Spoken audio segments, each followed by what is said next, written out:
Hi. ഞാനൊരു കാര്യം പറയാൻ വേണ്ടി വന്നതാണ് കേട്ടോ. ഒരുപാട് ആൾക്കാർ സോപ്പ് ആവശ്യപ്പെട്ട് വിളിച്ചിട്ടുണ്ടായിരുന്നു. അപ്പോൾ കുറേ പേർക്കൊക്കെ എനിക്ക് എത്തിക്കാൻ പറ്റി, കുറേ പേർക്കൊന്നും എനിക്ക് എത്തിക്കാൻ പറ്റിയില്ല. ഇതൊന്നും മനഃപൂർവ്വം അല്ല കേട്ടോ. എൻ്റെ കയ്യിൽ സ്റ്റോക്ക് തീർന്നു പോയി. പിന്നെ ഞാൻ കുറേ തിരക്കിലും യാത്രയിലും കാര്യങ്ങളിലൊക്കെ ആയിരുന്നു. അവിടെ എനിക്ക് പറ്റിയില്ല. അപ്പം സ്റ്റാറ്റസ് ഒക്കെ കണ്ടിട്ട് എന്നോട് ഒരുപാട് ആൾക്കാർ നമുക്ക് തന്നില്ലല്ലോ എന്നൊക്കെ അങ്ങനെ ഒരു ഇത് പറഞ്ഞു. അതുകൊണ്ട് ഞാൻ പറഞ്ഞതാണ്. അപ്പം വാങ്ങിച്ച എല്ലാവരും നല്ല അഭിപ്രായം പറഞ്ഞതിൽ ഒത്തിരി നന്ദിയുണ്ട്. പിന്നെ നിങ്ങൾ ഈ പേഴ്സണലി വിളിച്ച എല്ലാവരും എന്നോട് നല്ല അഭിപ്രായം പറഞ്ഞു. എന്നാലും എൻ്റെ വീഡിയോസിനടിയിൽ ഒരു കമൻ്റ് ആയിട്ടിട്ടുണ്ടെങ്കിൽ ബാക്കിയുള്ളവർക്കും കൂടെ ഉപകാരപ്പെട്ടേനെ, എനിക്കൊരു സന്തോഷമായേനെ. പിന്നെ പിന്നെന്താ, എന്നോട് വിളിക്കുന്നവർ എനിക്ക് പച്ച സോപ്പ് വേണം, റെഡ് സോപ്പ് വേണം, വൈറ്റ് സോപ്പ് വേണം എന്നിട്ട് വിളിക്കുന്നത്. ഞാൻ ഇതിലൊന്നും കളർ ആഡ് ചെയ്യുന്നതല്ല കേട്ടോ. അതായത് പ്യുവർ കറ്റാർവാഴയുടെ ജെല്ല് ഉപയോഗിച്ചിട്ടാണ് ഞാൻ കറ്റാർവാഴ സോപ്പ് ഉണ്ടാക്കുന്നത്. അതുകൊണ്ട് അതിന് വൈറ്റ് കളർ വരും. പിന്നെ ആര്യവേപ്പ്, തുളസി ഇതിൻ്റെ നീരെടുത്താക്കുന്നത് കൊണ്ട് അതിന് ഗ്രീൻ കളർ വരുന്നത്. പിന്നെ രക്തചന്ദനം, മഞ്ചിഷ്ട അത് റെഡ് കളർ വരുന്നത്. പപ്പായയ്ക്ക് മഞ്ഞ കളർ വരും.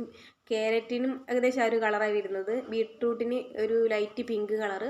അപ്പം ഞാൻ അതിൽ യൂസ് ആക്കുന്ന ഇൻഗ്രീഡിയൻറ്റിൻ്റെ കളറാട്ടോ അത്, അല്ലാതെ ഞാൻ സെപ്പറേറ്റ് ആഡ് ചെയ്യുന്നില്ല. പിന്നെ ഇപ്പം കറ്റാർവാഴ സോപ്പിന് മുഖത്തെ ചെറിയ കലകളും പാടുകളൊക്കെ മാറാൻ വേണ്ടിയിട്ടും, പിന്നെ നമ്മുടെ ആര്യവേപ്പ് വന്ന കുരു പോകാനും കുരു വരാതിരിക്കാൻ വേണ്ടിയിട്ടൊക്കെ തന്നെയാണ് സോപ്പ്. പിന്നെ കുറച്ച് ബ്രൈറ്റനിങ് തോന്നാൻ വേണ്ടിയിട്ട് മഞ്ചിഷ്ട, രക്തചന്ദനം അങ്ങനെയുള്ളത്. പിന്നെ ഡ്രൈ സ്കിന്നുകാർക്ക് അങ്ങനെ സോപ്പാക്കി തരുന്നതായിരിക്കും. ഡ്രൈ സ്കിന്നുകാർ ഗ്ലിസറിനൊക്കെ കൂടുതൽ ആഡ് ചെയ്തിട്ട്, നോർമൽ സ്കിന്നുകാർക്ക് അങ്ങനെ. അപ്പം നിങ്ങളുടെ ആവശ്യം എന്താണോ അത് പറയുവാണെങ്കിൽ എനിക്ക് അതിനനുസരിച്ചിട്ട് കൂട്ട് ആക്കായിരുന്നു. അപ്പം ഓയിലി സ്കിന്നുള്ളവർക്ക് ഞാൻ ഡ്രൈ സ്കിന്നിന് ഇട്ടിട്ടുണ്ടെങ്കിൽ പ്രശ്നമൊന്നും വരുമൊന്നുമില്ല, പക്ഷെ കുറച്ചും കൂടെ ഡ്രൈ ആയിട്ട് തോന്നും. അപ്പം നിങ്ങളത് വിളിച്ച് പറയുമ്പം ആവശ്യം പറയുവാണെങ്കിൽ എനിക്ക് അതിനനുസരിച്ച് ആക്കി തരായിരുന്നു.